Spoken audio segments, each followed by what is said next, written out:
exalt the Lord our God and worship at his holy mountain, for the Lord our God is holy. Father God in heaven, we praise you, Lord, this morning, for you are holy, holy and worthy of all our praises. We thank you for your grace, your mercy, and your steadfast love for us. We humbly bow down before you to cleanse us from any sin that would hinder us to honor and worship you today. We want to exalt your name, O God. In Jesus' name we pray. Amen and amen. Good morning, church. Let's all stand and worship Jesus, the King of glory and the King above all kings. Let's join our hands, church, as we worship the Lord.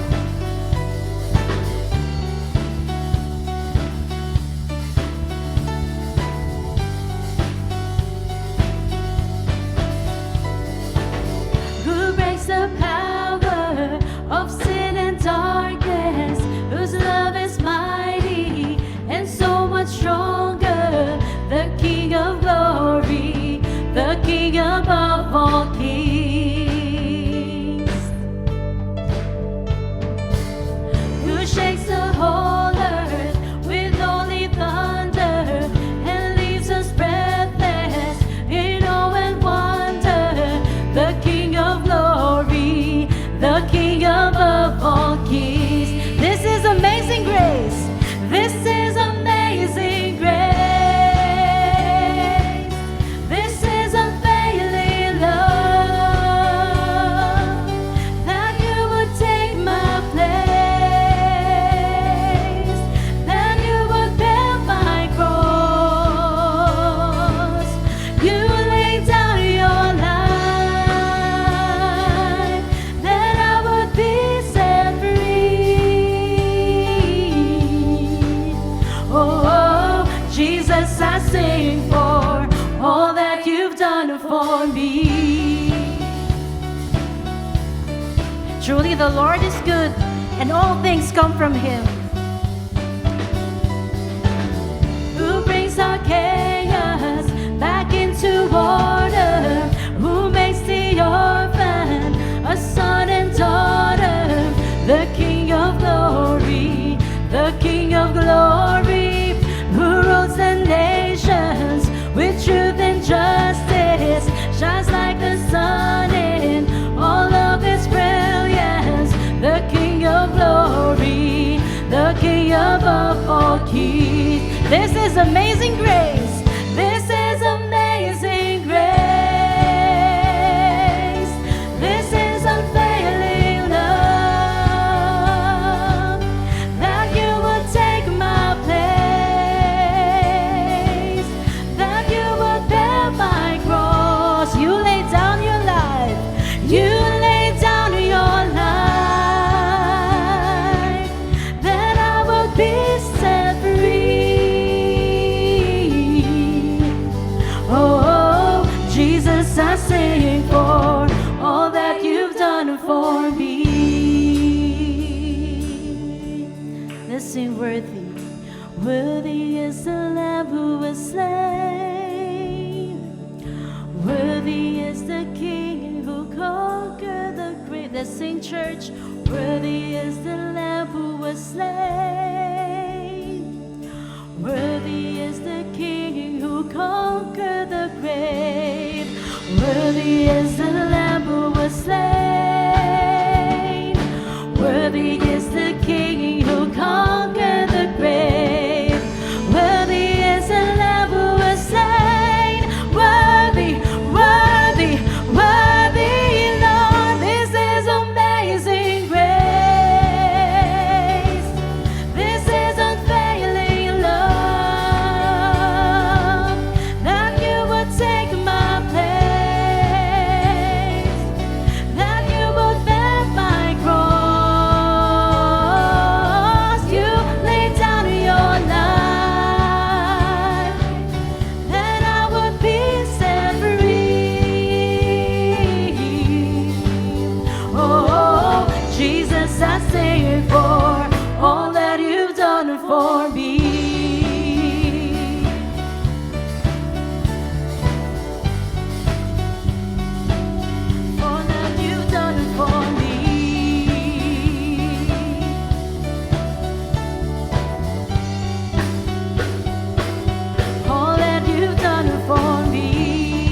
Let's continue to sing our praises. For every tribe will sing and praise Him for His glory.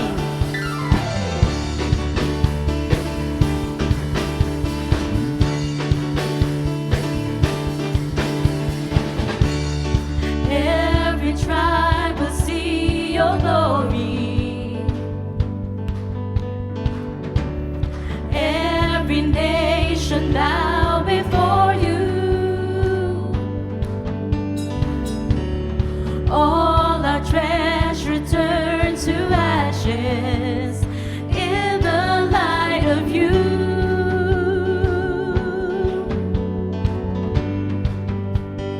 As we're singing, holy is the Lord Almighty.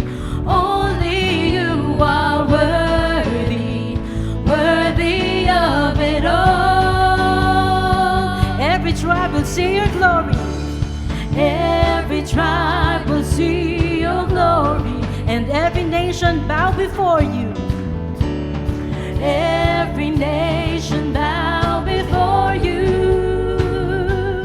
Oh, all our treasure turn to ashes in the light of you.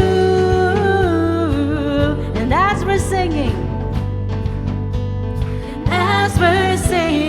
holy is the Lord Almighty.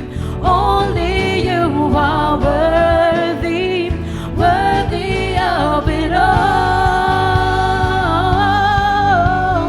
Praise and glory, honor and strength unto our God, unto our God. Your matchless, endless love unrestrained. This is our God.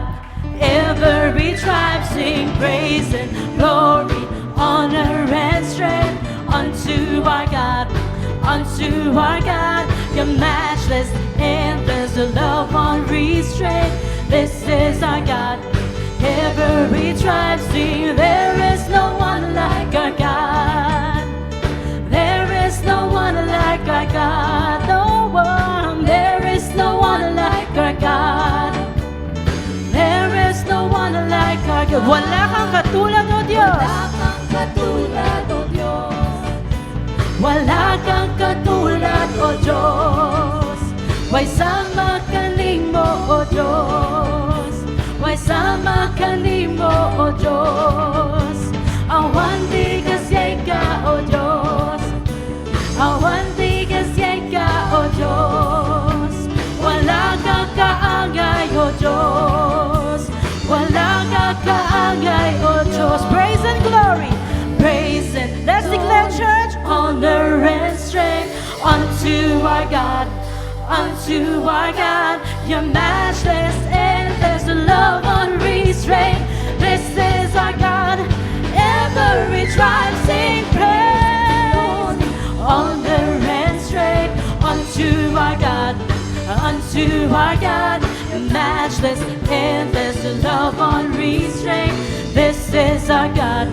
Every tribe sing, there is no one like our God. There is no one like our God. There is no one like our God. No one. There is no one like our God. Wala kang katulad, O Diyos.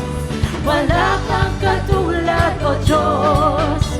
Wala kang katulad, O Diyos. Wala kang katulad, O Diyos. Let's continue to clap our hands, church.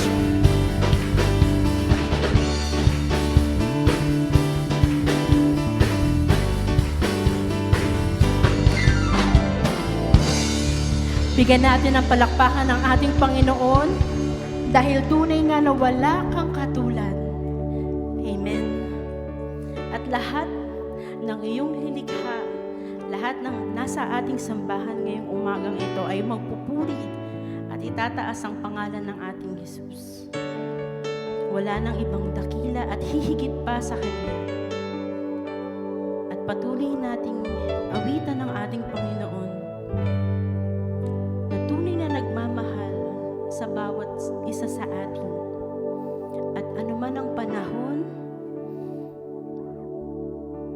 tayo man ay maging tapat sa Kanya, pero ang Panginoon lagi siyang tapat at laging siya ay naririyan sa ating tabi at hindi siya magbabago.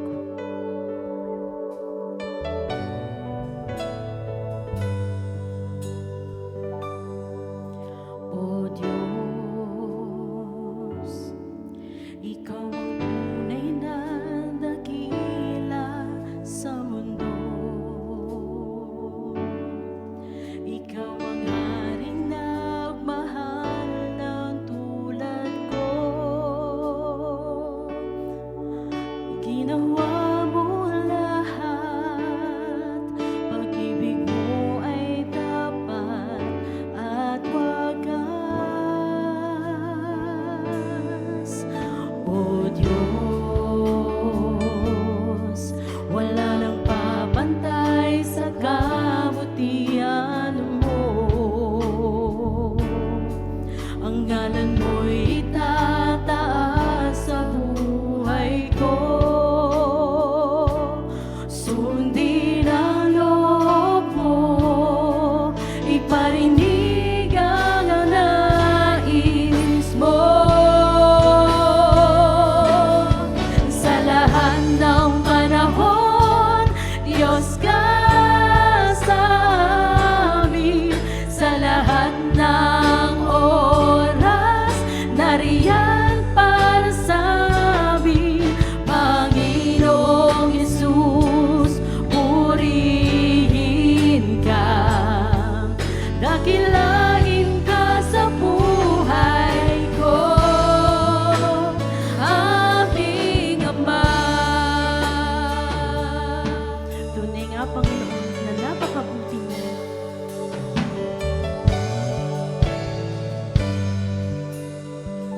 Awitin natin. O Diyos, Ikaw ang tunay na dakila sa mundo.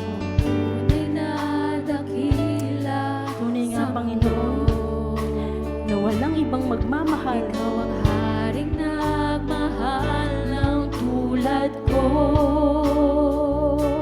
Sundin ang loob mo, iparinig ang nais mo.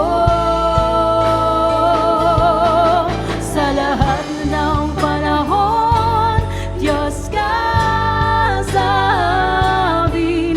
Sa lahat ng oras, nariyan para sa amin. Panginoong Yesus, purihin ka. Dakilain ka sa buhay ko. Sa lahat ng panahon, sa lahat ng panahon, Diyos ka sa amin. Sa lahat ng oras, nariyan para sa amin. Panginoong Yesus, purihin ka. Dakilain ka sa buhay ko. Di nagbabago, di nagbabago. Diyos ka sa amin. Tanging sandigan, nariyan para sa amin. Panginoong Yesus, mag-ari ka. Magliwanag ka sa buhay ko. Magliwanag ka, Panginoon. Magliwanag ka sa buhay ko. Magliwanag ka sa buhay ko, aming Ama.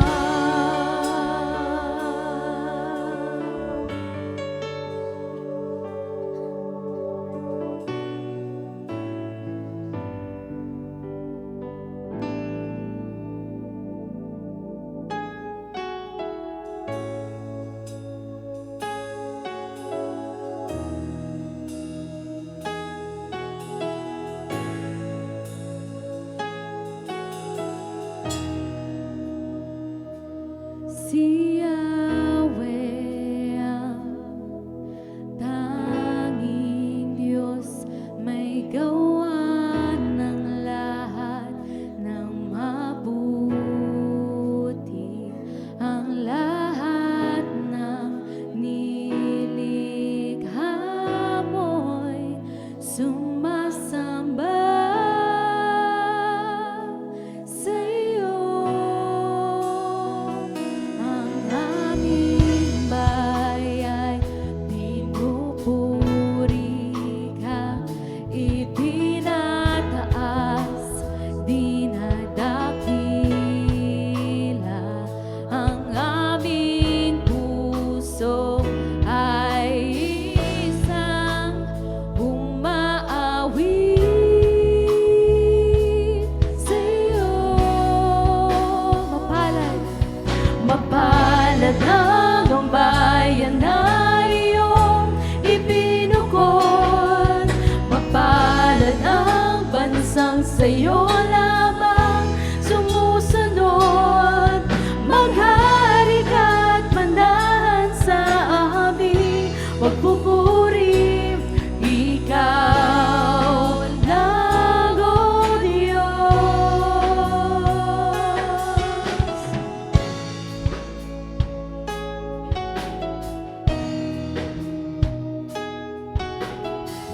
Awitin natin si Yahweh, ang tanging Diyos.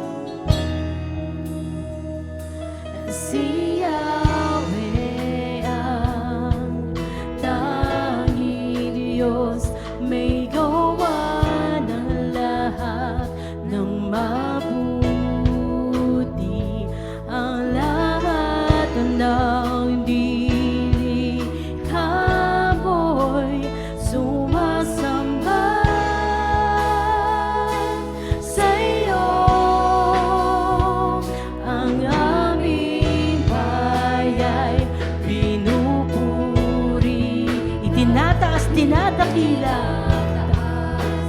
dinadakila. Ang aming puso ay isang umaawit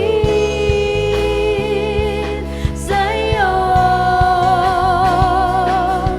Mapalad ang bayan na iyong ipinukod. Mapalad ang bansang sa'yo lamang sumusunod. Maghari ka't manahan sa aming pagpupuri.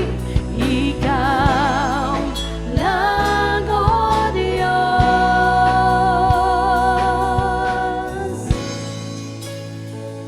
Tunay nga na mapalad ang ating bayan at naririto tayo malayang makapagpuri, umawit at maitaas ang ating Panginoon. So patuloy natin dakilain at itaas ang kanyang ngalan ngayong umaga nito.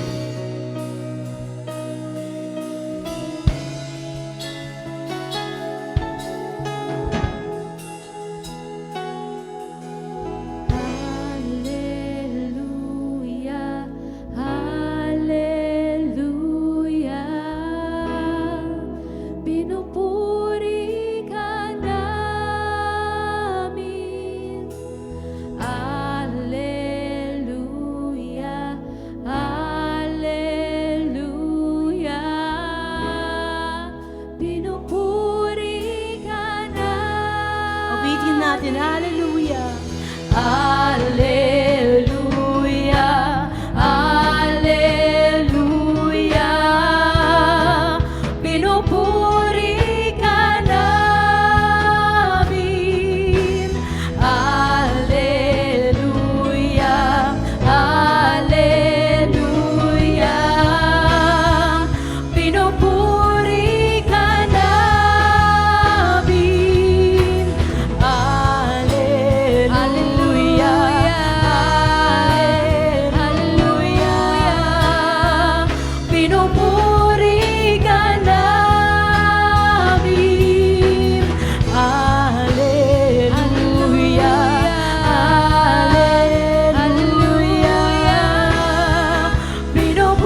ang bayan na iyong ibinukod. Mapalad ang bansang sa'yo lamang sumusunod. Maghari ka't manahan sa aming pagpupuri. Ikaw lang, O Diyos. Mapalad ang bayan, mapalad ang bayan na iyong ibinukod. Mapalad ang bansang sa'yo lamang sumusunod. Maghari ka't manahan sa aming pagpupuri. Ikaw lang, O Diyos. Ikaw lang, O Diyos. Ikaw lang, O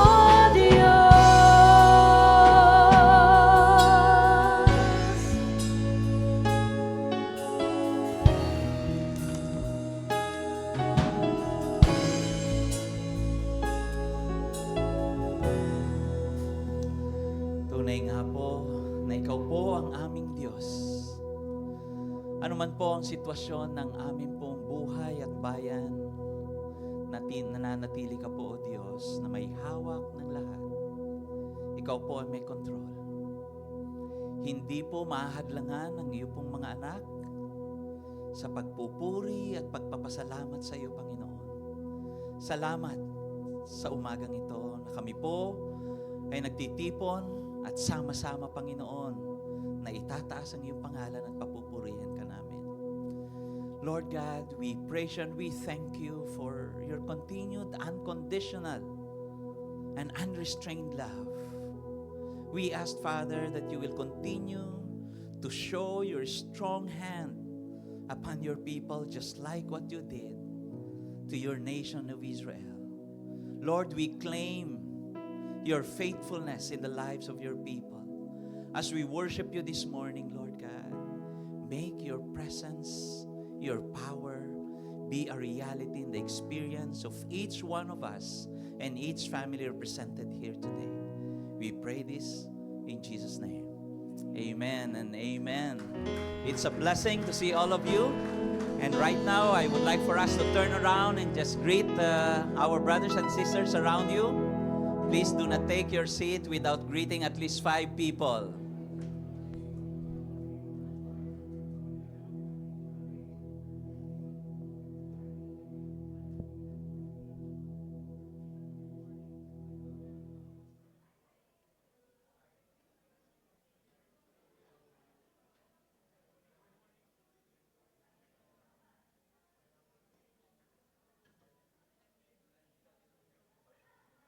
Ayan, magandang umaga po. It's a blessing to see each one of you again worshiping the Lord with us. Now, we don't want to pass this opportunity to greet also and even welcome our guest.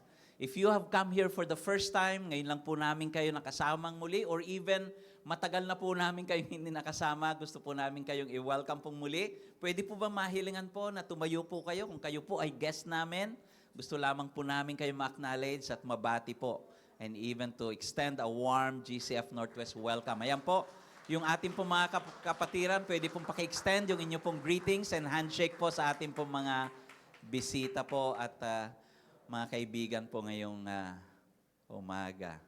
Okay, we would like to have a brief time with you after po our service. If you can lend us a few minutes of your time later on, we would like to get to know you and even pray for you. So we thank the Lord for this opportunity for us to worship the Lord. And right now, I would like for all of you to pay attention to the screen so that we can pray and even consider ministry opportunities that we have, not just this week, but even in the coming weeks po sa atin po rito sa GCF Northwest. Okay? Announcement lang po, doon po sa mahilig mag-basketball, wala pa po tayong schedule po ng ating pong basketball ministry po this month. But we are praying that by May, ay magkakaroon po tayo ng opportunity to come together again, pray, play and fellowship, and even get to know some of our friends. Okay?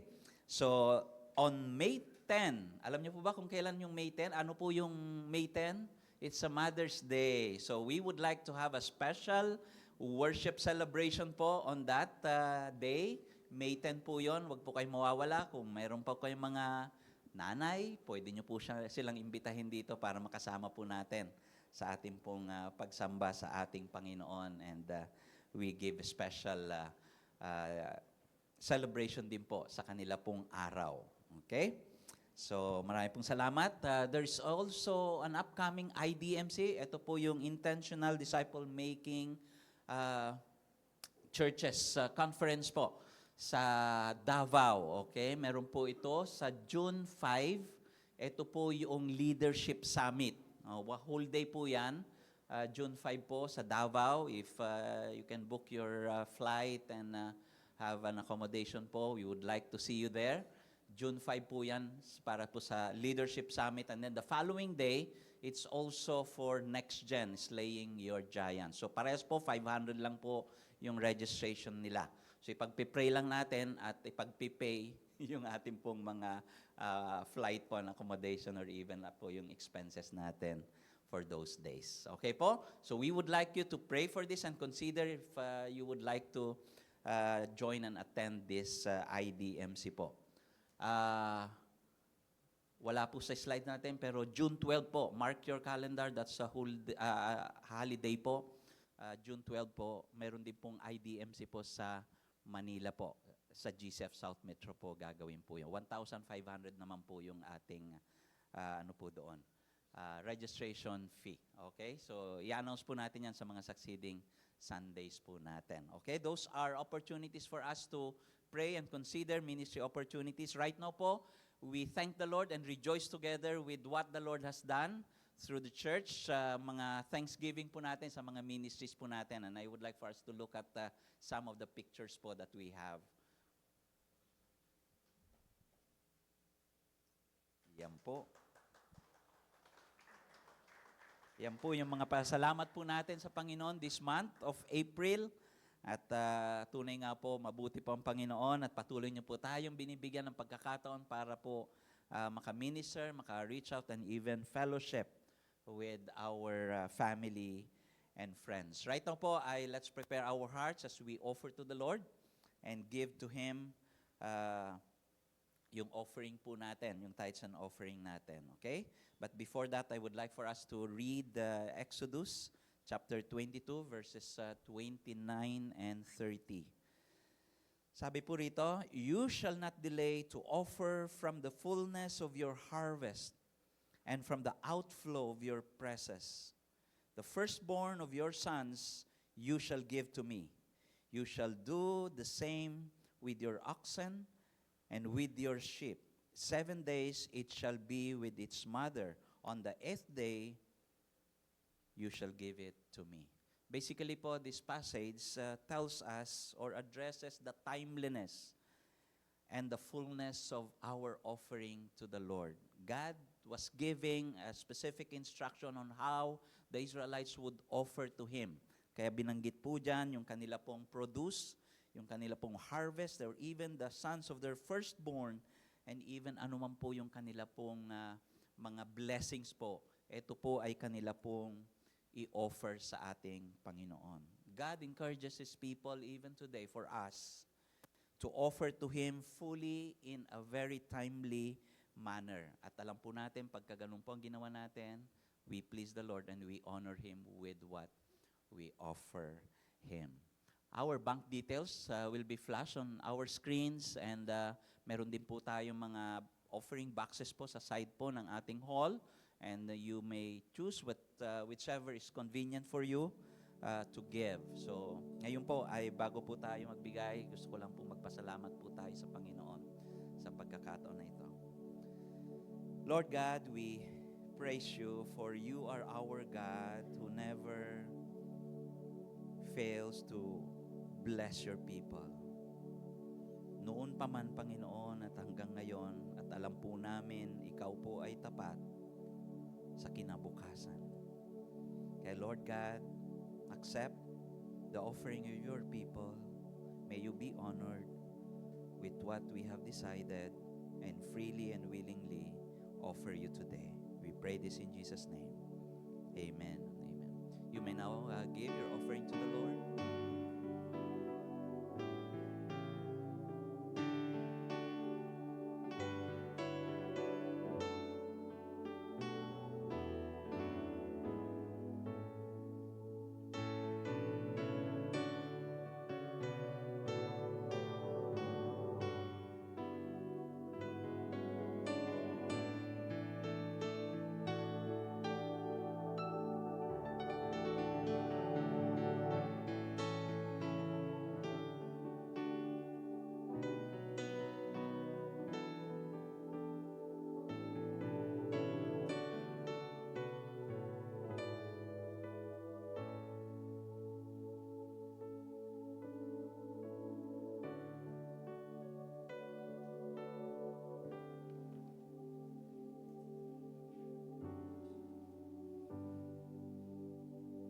At this point, we'll be spending time in prayer as one church family. So I'll be asking our pastors and leaders to please stand. At kung sino po ang merong prayer request, meron pong thanksgiving, we would like to pray with you and rejoice with you. So I hope na hindi po tayo mahiya. Kung may gusto po tayong maipag-pray po ng ating mga pastors and leaders, kung maaari lamang po na tayo po ay tumayo at lumapit po tayo sa isa po sa mga pastors o leaders po dito po sa ating aisle. And this time again, it is our family time and we would like to journey with you through prayer. So I encourage everyone, if you have any prayer requests, concerns that you would like us to pray for, you can just stand and go to one of our leaders. And to those who will remain seated, we can spend this time to commune with the Lord. Ask God to prepare our hearts and our minds to receive His blessings today. Later on, I'll be closing our segment in prayer.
Lord, we thank you for this wonderful opportunity that we can just gather to worship you. Thank you, Lord, for this venue wherein we can share our prayer requests and concerns to our dear brothers and sisters. And we thank you for this moment that we can entrust to you everything because you are the God who is faithful. You are the God who is strong. And you are the God who surely delivers us from crises and challenges. And so, Lord, whatever it is, our concerns, we know, Lord, that you have already prepared a way for us to overcome these problems. Kaya naman, Panginoon, confidently, we can always say that you are good, you are faithful, anuman po ang circumstance po namin. So, Lord, we entrust to you all these things, and may we ask for your guidance as we continually worship you through listening to your word. And we pray this in Jesus' name, amen.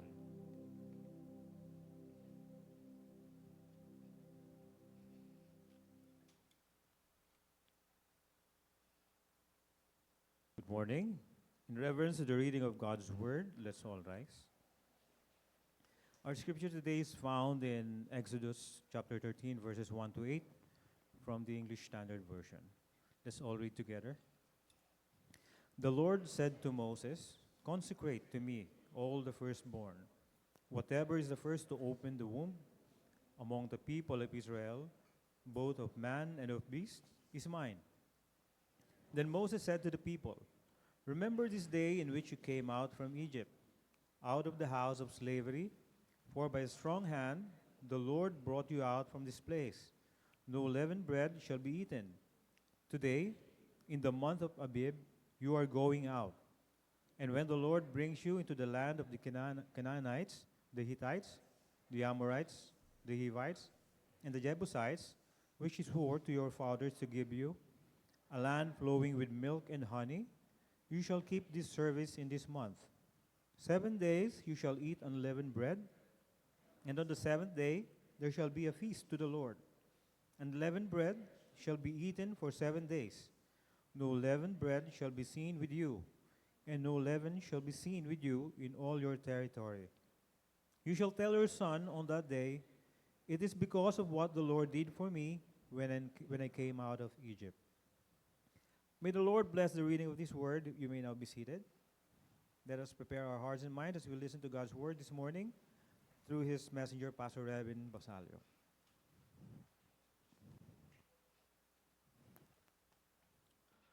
Magandang umaga po, GCF Northwest. Good morning po sa inyong lahat. Sa mga bago po, welcome po sa ating worship service dito po sa GCF South Metro. Sa mga hindi po nakakilala sa akin, GCF Northwest, I'm so sorry. Kagagaling ko lang po kasing South Metro last week. Kaya nag-automatic po sa akin. So, pasensya po, GCF Northwest.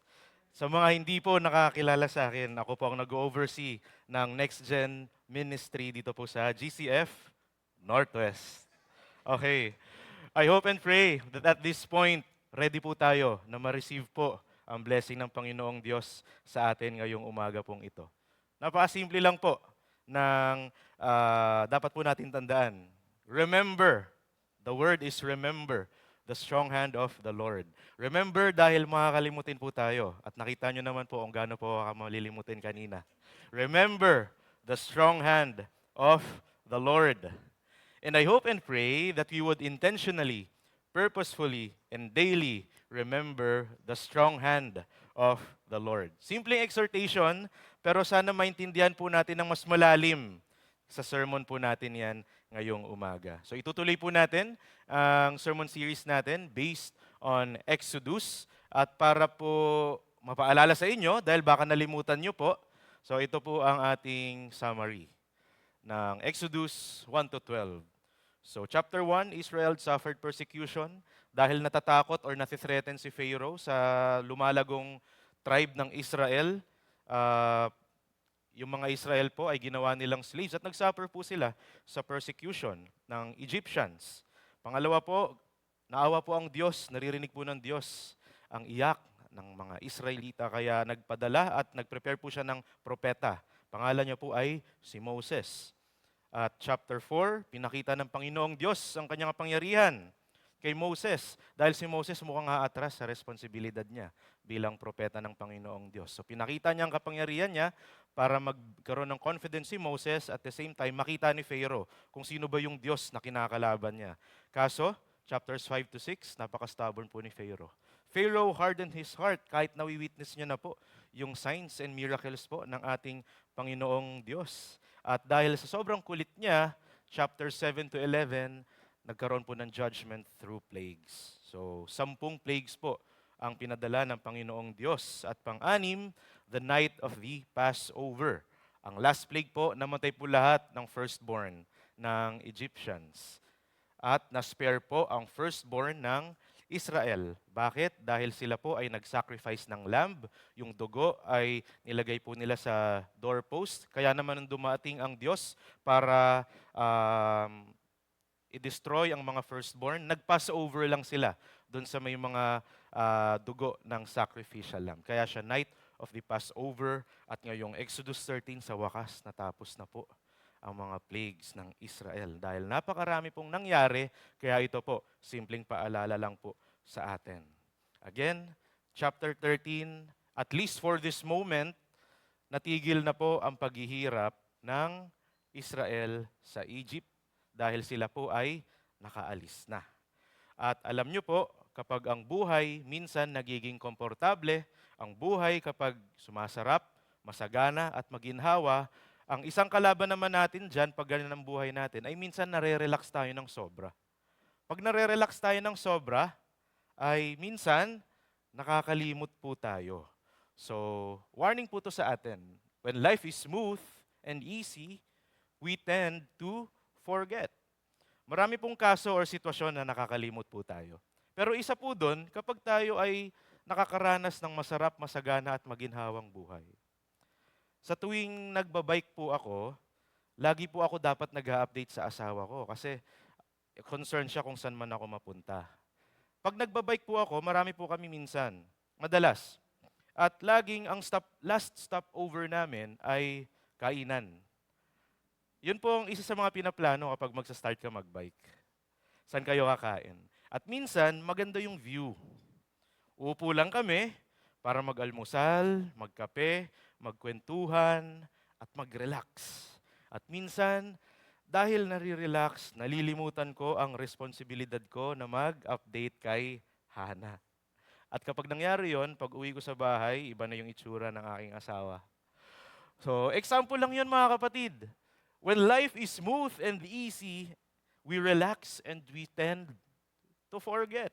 We forget urgent things, we forget important things, and even our responsibilities. At alam nyo po, much worse, we even forget about God. Pag maganda ang takbo ng business, maganda ang benta, minsan nalilimutan na magdasal dahil di na kailangan. Mataas ang grades, maganda ang gising, nalilimutan na mag-devotion. Pag bumabiyahe, total, lagi namang safe. Kaya pag umaalis ng bahay, hindi na humihingi ng guidance sa ating Panginoong Diyos. At dahil masarap at maginhawa, masagana ang buhay, minsan nalilimutan na rin natin umattend ng growth group. Example lamang po yon mga kapatid. Sa mga pagkakataong nalilimutan natin ng Diyos sa mga simpleng bagay, sa ating mga usual routines. Again, when life is smooth and easy, we tend to forget. And even the Israelites are victims of forgetfulness. Mapapasadahan pa po natin yan sa susunod pang chapters kung gaano makakalimutin ang Israelites. At alam po ng Diyos yan. Alam ng Diyos na makakalimutin ang Israel. At malamang malilimutan nila na niligtas sila ng Panginoong Diyos. Baka malamang malilimutan nila ang kapangyarihan na ipinamalas ng ating Diyos. Kaya naman sa chapter 13, may mga pinagawa ang Diyos sa Israelites para hindi nila malimutan ang makapangyarihang kamay ng Diyos. May mga instructions si Lord na dapat ay naipapasa rin nila sa mga susunod na generation. So, tingnan po natin yung overview ng Exodus 13. Ikikwento ko na lamang po muna sa inyo. No? So, the Lord commanded Moses to consecrate all Israel's firstborn. Pangalawang nangyari, Moses instructed Israel to observe the Feast of Unleavened Bread. Ayan.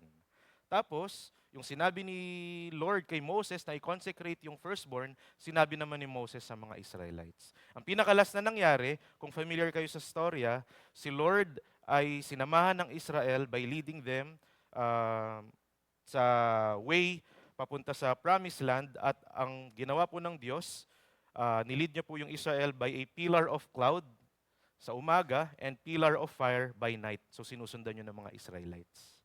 Pero sa ngayon, sa pagkakataong ito, mag-focus tayo sa dalawang event na sinabi ni Lord na sundin para maalala ang makapangyarihang kamay ng Diyos. Yun ay ang the Feast of Unleavened Bread at yung consecration of the firstborn na nabasa rin natin kanina. So, ano nga ba yung rules or ano nga ba yung law ng the Feast of Unleavened Bread? So, babasahin ko po sa inyo.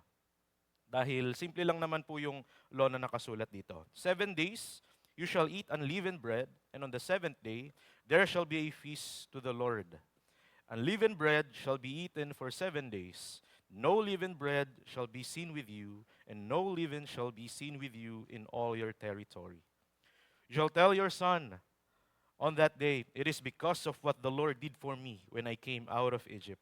And it shall be to you as a sign on your hand, and as a memorial between your eyes, that the law of the Lord may be in your mouth. For with a strong hand, the Lord has brought you out of Egypt. Yan po ang instructions patungkol sa Feast of Unleavened Bread. At maganda matandaan niyo po yung hinighlight ko sa last line. Dahil sinabi ni Moses sa Israel na sabihin sa mga anak nila na ginagawa natin to, itong feast na to, dahil ang makapangyarihan kami ng Diyos ang nag-alis sa atin sa Ehipto. Yan ang reason ng Feast of Unleavened Bread. It's a memorial of their exodus from Egypt because of the Lord's strong hand. At yung pangalawang activity or event na sinabi dito is the consecration of the firstborn. Ano ba yung law na sinasabi rito? Ang sabi sa 12 to 14, you shall set apart to the Lord all that first opens the womb. All the firstborn of your animals that are males shall be the Lord's. Every firstborn of a donkey you shall redeem with a lamb. Or if you will not redeem it, you shall break its neck. Every firstborn of man among your sons you shall redeem. And when in time to come your son asks you, what does this mean? You shall say to him, by a strong hand the Lord brought us out of Egypt from the house of slavery. So yan naman po, para lang maraman natin, ano ba yung instructions pagdating sa consecration ng firstborn. And again, sa dulo, makikita natin, pag tinanong sila ng anak nila, bakit ba natin ginagawa to? Sabihin nila sa mga anak nila, by a strong hand, the Lord brought us out of Egypt from the house of slavery. So itong dalawang instructions na ito, Feast of Unleavened Bread and consecration of the firstborn, ay binigay ito ni Lord na instruction para maalala nila na ang Diyos ang nag-alis sa kanila sa Egypt. Hindi lang yan mga one-time event. Yung Feast of Unleavened Bread, yearly yan ginagawa. So yearly, mapapaalalahanan sila that the strong hand of the Lord brought them out of Egypt. Yung consecration of firstborn, wala yung particular time, pero every time na may firstborn ay iaalay nila sa Panginoong Diyos. At pag ginagawa nila yon, again, maalala nila na ang Diyos, ang makapangyarihan kami ng Diyos, ang nagpalaya sa kanila sa slavery sa Egypt. In other words, napakaraming reminders po nito mga kapatid para hindi po nila malimutan that by a strong hand, the Lord brought them out of Egypt from the house of slavery. Napaka-importante po na laging maalala ang makapangyarihang kamay ng Diyos. Para po ito sa Israel at ito po para sa exhortation natin ngayon mga kapatid. Same din po, it is the Lord's strong hand that brought us to where we are today. Wag na wag po natin malilimutan yan mga kapatid. It is the Lord's strong hand that brought us to where we are today. The reason why we are here, the reason why we are hopeful, the reason why we are still alive, the reason why we are still breathing is the Lord's strong hand that brought us to where we are today. Nakasurvive ka this academic term? Congrats kapatid. Nakahanap ka ng trabaho, nakakota ka sa pagbebenta, gagraduate ka na, kahit anong accomplishment pa yan, kahit anong success yan, wag na wag mo malilimutan, kapatid, it is the strong hand of the Lord that brought us to where we are today. Kaya nakatayo ang GCF Northwest, it is because of the strong hand of the Lord that brought us to where we are today. That's a simple biblical truth that we must always remember. Yan din po ang gustong ipaalala ng Diyos sa Israel. Yan po ang reason kung bakit may Feast of Unleavened Bread, kung bakit may consecration of the firstborn. Pero ito ang tanong, bakit kaya Feast of Unleavened Bread ang pinili ng Diyos na event para maalala ang ginawa ng Lord para sa Israel? Ano ba yung significance ng unleavened bread sa kanila? Medyo malalim po ng onti yan mga kapatid, pero i-explain po natin para mas maintindihan natin. Una, it signifies the Lord's undelayed deliverance. Ang sabi sa Exodus 12:39, ito po yung paalis na sila. And they baked unleavened cakes of the dough that they had brought out of Egypt, for it was not leavened, because they were thrust out of Egypt and could not wait. Ito yung sa wakas, papaalisin na sila ng Pharaoh. Syempre, pupunta sila, maglalakbay sila, kailangan may baon.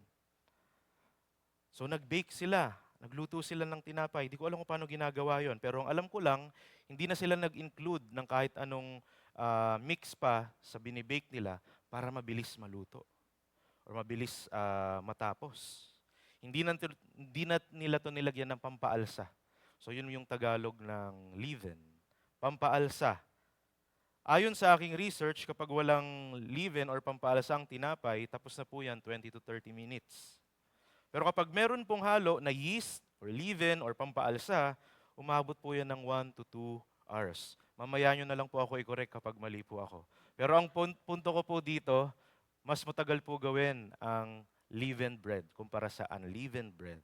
At ginawa nila ang unleavened bread dahil hindi na nila kailangan pa or hindi na nila afford na maghintay pa. Dahil, ayan na, dineliver na sila ng Panginoong Diyos. The unleavened bread was a remembrance for the Israelites of what happened during the Exodus. That the deliverance of the Lord happened right away. The deliverance of the Lord will never delay. It is always on time. Pangalawa na significance, it symbolizes freedom from Egypt's bondage. Sabi sa 13:7, no leavened bread shall be seen with you, and no leaven shall be seen with you in all your territory. Yung pagtanggal po ng leaven, it symbolizes Israel's break from Egypt's bondage and way of life. Ang utos ng Diyos sa Feast of Unleavened Bread ay huwag kumain ng leavened bread at dapat wala rin kahit anong leaven sa teritoryo mo. Walang halo. That instruction provides a visible separation from their former condition, which was slavery in Egypt. Ang sinisimbolo ng unleavened bread, wala nang halo yung Israel. Ikaw ay set apart na. Wala ka na sa Egypt. Okay? Kaya wala dapat leaven ang unleavened bread kapag sineselebrate yung Feast of Unleavened Bread. Hindi lang wala sa tinapay, wala sa teritoryo mo. Yon ang sabi ng Diyos. Pangatlo, it serves as a memorial of the Lord's salvation. Sabi po doon, remember this day in which you came out from Egypt. Again, the word remember. Today in the month of Abib, you are going out. Importante rin yung month na Abib na yan. Abib means young heads of grain or mga butil na bata pa or mga butil na tutubo pa lamang. Abib also corresponds to spring. Spring is when winter ends, then another season begins again. And crops starts to ripen. So ito ang buwan na patubo pa ulit ang mga tanim.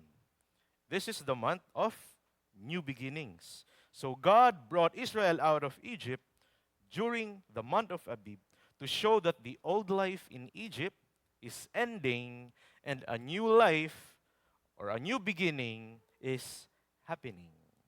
So, the Exodus is not just an escape, but it is a new creation moment for Israel as a nation. And every year, they celebrate the Feast of the Unleavened Bread in the month of Abib to serve as a memorial of the Lord's salvation. So yan po ang significance ng unleavened bread na yan. Ngayon naman, dun po tayo sa kabila, ano naman ang importance ng consecration of the firstborn? Ano yung mga theological principles or implications po ng consecration of the firstborn? Punta po tayo doon. Unang-una, pag sinabing consecration of the firstborn, isang theological principle dyan, all life belongs to the Lord. Sabi sa Exodus 13:2, consecrate to me all the firstborn. Whatever is the first to open the womb among the people of Israel, both of man and of beast, is mine. Lahat ng firstborn ay kay Lord, pero bakit sinabi natin na all life belongs to the Lord? Ganito po yun mga kapatid, malalim po kasi yung salitang firstborn. Hindi lang siya yung biological na panganay ka. Malalim po yan lalo na sa Hebrews, sa Old Testament. Una, pag firstborn ka, automatically meron kang birthright or inheritance rights. Pero hindi lang biological firstborn ang pwedeng magkaroon ng birthright. For example, si Jacob. Napunta sa kanya yung birthright ni Esau.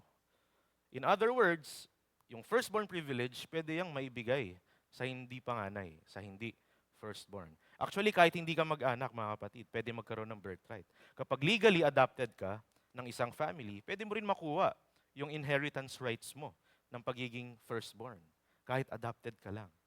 Yung benefits ng pagiging firstborn ay naipapasa. So yan yung isang meaning ng firstborn. You have inheritance rights at pwede yan maipasa. Pangalawa, pag sinabing firstborn, actually, you are the representation of your family or your race because you are the heir, tagapagmana. So since representative ka nila, ibig sabihin, kapag sinabing ibe-bless ka bilang firstborn o ibe-bless tong firstborn na to, dami dyan ang household mo. The same way, kapag meron kang atraso, as a firstborn, itong firstborn ng pamilyang to, damay din dyan ang household mo. So representative ka ng pamilya mo.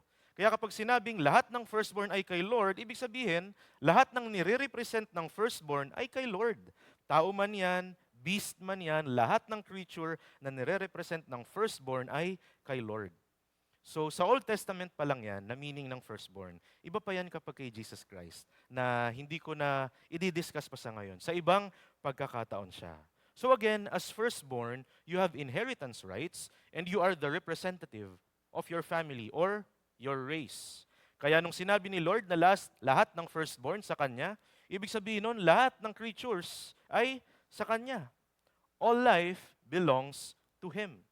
Pero sa Exodus 13, ang hinihingi lang ng Panginoong Diyos ay ang firstborn ng Israel, beast or man. Yun ang hinihingi ni Lord as a sacrifice. Pero again, all life belongs to the Lord. And on a deeper level, ibig sabihin, we, as children of God, hindi po tayo ang firstborn. The firstborn is Christ. But as co-heirs with Christ, the firstborn of all creation, our life belongs to the Lord. Okay, so yan po yung isang theological implication yan. Pangalawa, may kita po natin that consecration is a response to salvation. Sabi sa Exodus 13:14, "And when in time to come your son asks you, what does this mean? You shall say to him, by a strong hand the Lord brought us out of Egypt from the house of slavery." Pag tinanong, bakit ba tayo nagko-consecrate? Bakit ba tayo dumadaan sa proseso na to? Ang sagot, by a strong hand, the Lord brought us out of Egypt. Ibig sabihin, yung consecration, response sa salvation na ibinigay ng Panginoong Diyos. Ibig sabihin, we consecrate ourselves to God because He has already saved us. It is not the other way around. We do not consecrate ourselves to attain salvation. Hindi po natin pipilitin maging banal at maging set apart sa mundo para tayo ay masave. Baliktad. Kaya tayo nagko-consecrate, kaya tayo nagpapakabanal dahil ang Diyos ang nagligtas sa atin. Yun po ang implication po niyan. Pangatlo, ito po maganda. Redemption requires a sacrificial lamb. Sabi po sa Exodus 13:13, "Every firstborn of a donkey you shall redeem with a lamb. Or if you will not redeem it, you shall break its neck." In short, sacrifice na yon. "Every firstborn of man among your sons, you shall redeem." Redemption is never free, mga kapatid. Redemption requires a sacrifice, a substitute. Exodus 13:13 is a reminder for Israel that their firstborn were spared during the Passover, not because of their own merit, but because a lamb died in their place. Kaya nung Passover, nag-sacrifice sila ng lamb. Their lives were preserved through a sacrifice, pointing to a greater redemption to come through Christ, the Lamb of God. Mga kapatid, the same truth applies to us. We are supposed to be punished by death for eternity. However, we were spared and redeemed at a cost. We were redeemed by the Christ, the true Lamb of God. So again, our lives do not belong to ourselves, but to God, through the one who redeemed us. That's the deeper meaning of consecrating the firstborn. It points forward to Christ, the Lamb who was slain for our redemption, the Lamb who is worthy, the Lamb who is holy. Again, the Feast of Unleavened Bread is significant. Why? Because it signifies undelayed deliverance, it symbolizes freedom from slavery, and it serves as the memorial of the Lord's salvation. Feast of Unleavened Bread. The consecration of firstborn is also important because it reminds us that all life belongs to God. It is our response to salvation, and redemption requires a sacrifice. These two events are so important so that Israel would remember that it is the strong hand of the Lord which brought them out of Egypt. At alam niyo po mga kapatid, these two important events also foreshadowed an ordinance we still observe today. The Feast of Unleavened Bread and the consecration of firstborn were acts of remembrance. Remembrance of God's saving work. Remembrance of God's salvation. Ganon din tayo. Ano po ba ang sineselebrate natin every month para maalala po ang kamatayan ni Jesus, ang salvation natin kay Kristo? Ano pong ordinance yon? Holy Communion. Holy Communion. The bread of the feast points forward to the body of Christ. The bread is unleavened, kung natatandaan niyo po. Wala pong halong iba. It is pure. And in the same way, the body of Christ is pure and sinless. In fact, when Christ Jesus instituted communion, the bread which He broke was unleavened bread, which again symbolizes His body, His pure and sinless body, walang halo, kaya unleavened bread, yung ginamit ni Lord nung unang in-institute niya yung communion. At kaya yung ostia flat, walang pampaalsa yun eh. Unleavened bread yun. Pure. On the other hand, the blood of the sacrificial lamb points forward to the blood of Christ. The sacrificial lamb redeemed the firstborn sons. And again, yung firstborn sons, representation yan ng family or ng race mo. So the blood of Christ was offered to redeem the whole mankind. And in the Holy Communion, Jesus used wine to symbolize His blood. So church, whenever we celebrate communion, tulad ng Israel sa Feast of Unleavened Bread, it is not just a mere tradition, mga kapatid. It is very important ordinance instituted by Christ to remember His death, burial, and resurrection, which brought redemption.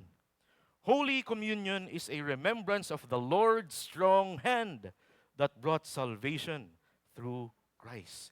And it has been passed down from generations to generations. So mga kapatid, every time we participate in communion, we are given time to reflect. Wag lang po tayo mag-participate without knowing what it means. As we participate in the Holy Communion, remember, it is a remembrance of the Lord's strong hand bringing salvation to us through Jesus Christ. Remember the strong hand of the Lord that brought salvation through Christ. It is the strong hand of the Lord that brought Israel from slavery in Egypt to the promised land. Nagkaroon sila ng salvation at ganun din po tayo mga kapatid. It is the Lord's strong hand that brought salvation through Christ. And this remembrance is not only looking back. When we say remember the strong hand of the Lord, we are declaring that salvation is God's work in our present lives. Hindi lang sa dati. It was His strong hand that delivered Israel from Egypt, and it is the same strong hand that delivered us from sin through Jesus Christ. And even now, it is His strong hand that continues to guide, sustain, and keep us. So kung meron tayong mga struggles, temptations, anxieties, uncertainties, and pressures, we are called to remember, mga kapatid, the strong hand of the Lord is active, faithful, and present.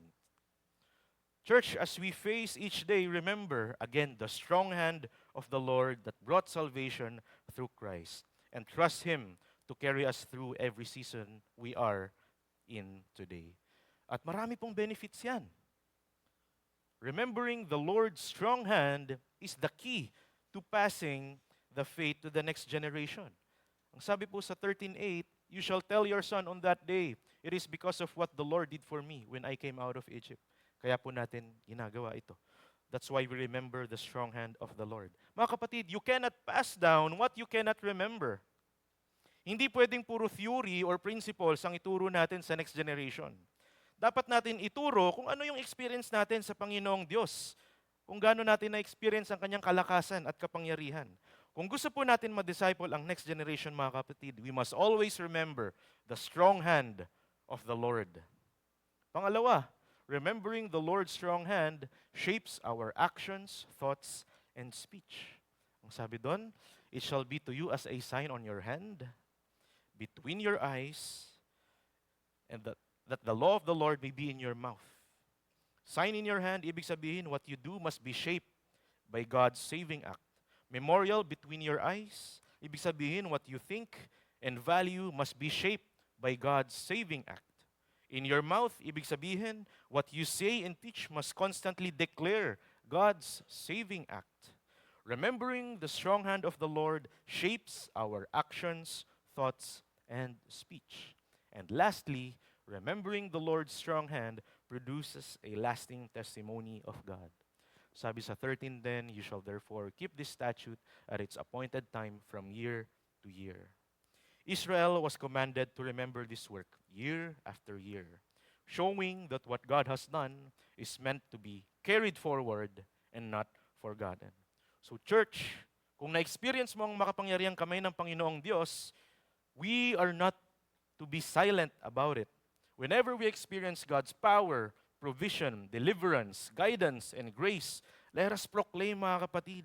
Let us become a living witness of God's saving work through Jesus Christ. But then again, we must first remember the strong hand of the Lord so we could proclaim it to others.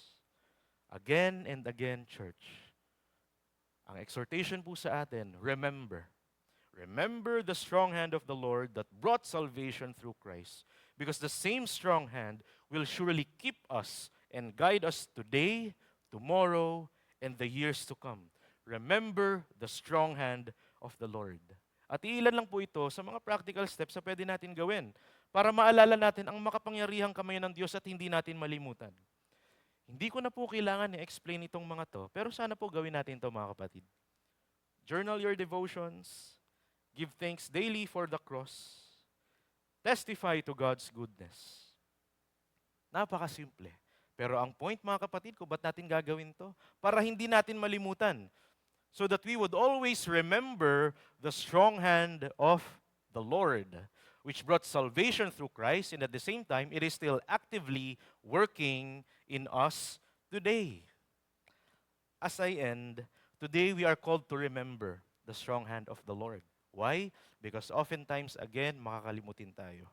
Nalilimutan natin mag-pray, mag-devotion, magpasalamat sa Diyos, humingi ng tawad sa Diyos. In short, nalilimutan natin ang Diyos dahil makakalimutin tayo. So church, let us be faithful in doing such a simple but powerful task. Remember the strong hand of the Lord that brought Israel out of slavery in Egypt.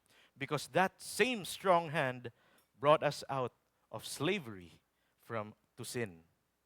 The Lord's strong hand did not only deliver us from bondage, but also brought us salvation through Jesus Christ, the Lamb of God, who gave His body and shed His blood for the forgiveness of sins. And so now, we are saved. So GCF Northwest, as recipients of this salvation, let us remember the strong hand of the Lord that brought salvation through Jesus Christ. We are all witnesses of how powerful it is, the strong hand of the Lord. So let us not be silent about it, and let us actively do things so that we could remember it daily as part of our system. Napakalalim po pala ng remember the strong hand of the Lord. Pero mga kapatid, wag po natin yun kakalimutan. Let us pray. Panginoong Diyos, napakaraming salamat po sa salita ninyo. We thank you for reminding us of the wonderful truth that your strong hand which delivered Israel from Egypt is the same strong hand that is active in our lives today. So Lord, amidst challenges, crises, trials, and testings, may we always remember your strong hand that brought salvation through Christ. We also declare that you are the God of Israel, and at the same time, you are also the God of our nation, the Philippines. And so we trust that your deliverance in our nation will not delay. It will always come on time, according to your own will. Naniniwala po kami, Panginoong Diyos, na kayo po ay kumikilos sa aming bayan, sa aming bansa, at sa aming buhay. Kaya maghari ka, O Diyos, at manahan sa aming pagpupuri. At ito po ay dalangin namin sa pangalan ni Jesus. Amen, amen. Palakpakan po natin ang Diyos, mga kapatid.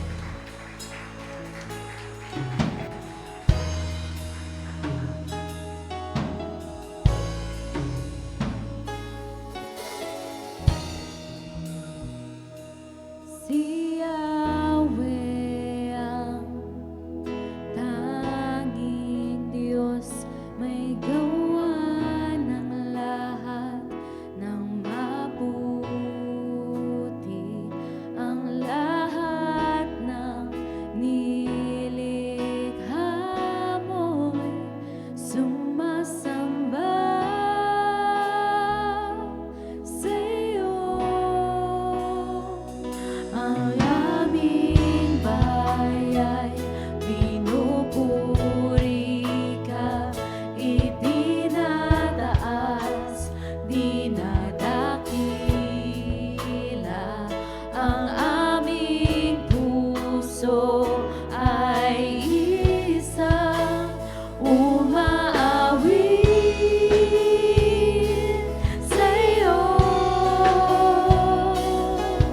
Mapalad ng bayan na iyong ibinukod, mapalad ang bansang sa'yo lamang sumusunod. Maghari ka't manahan sa aming pagpupuri, ikaw lang, O Diyos. Tayo po tayong lahat. Sabay-sabay po tayong magpuri sa ating Panginoong Diyos.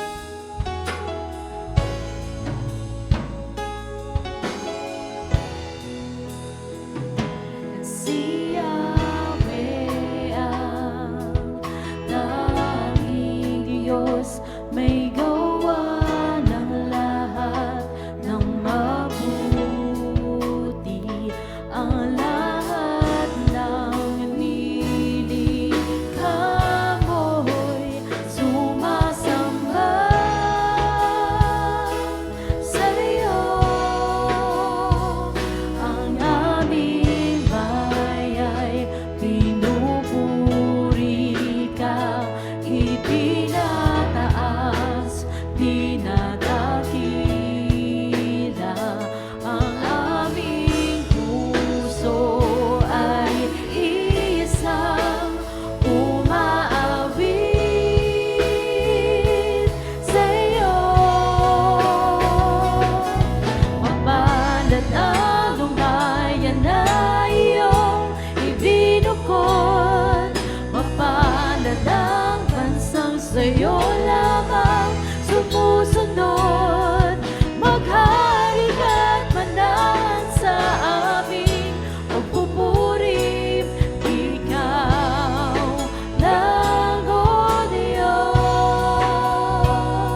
sumusunod.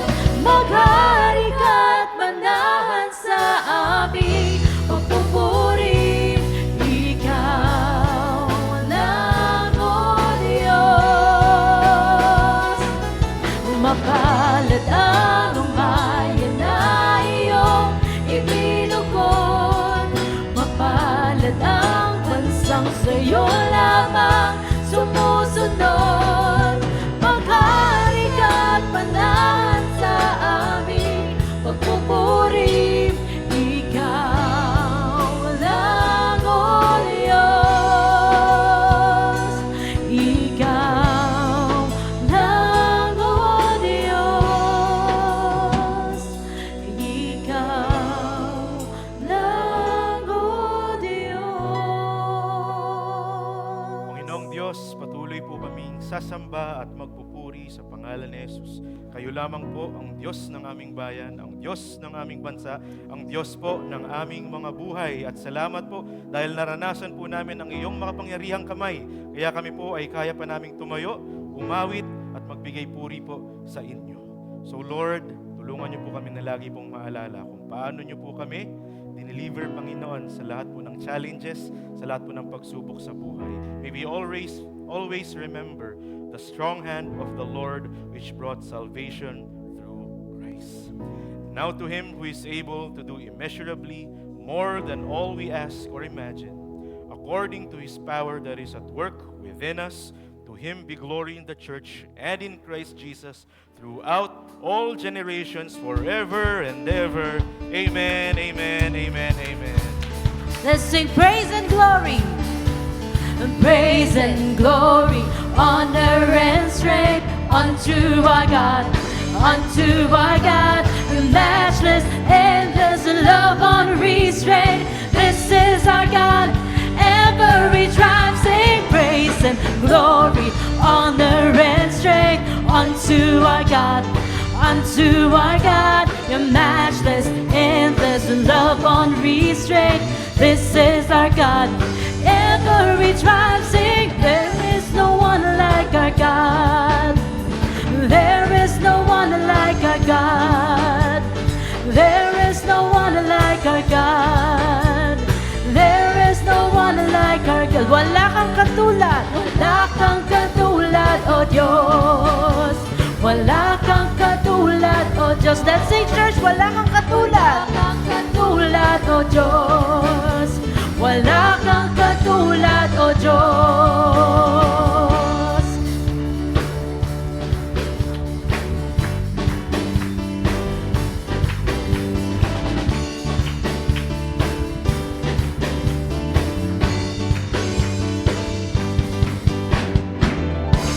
Tunay nga na walang ibang Panginoon. And I pray that we would continue to remember the strong hand of the Lord. Ingat po ang lahat. God bless po.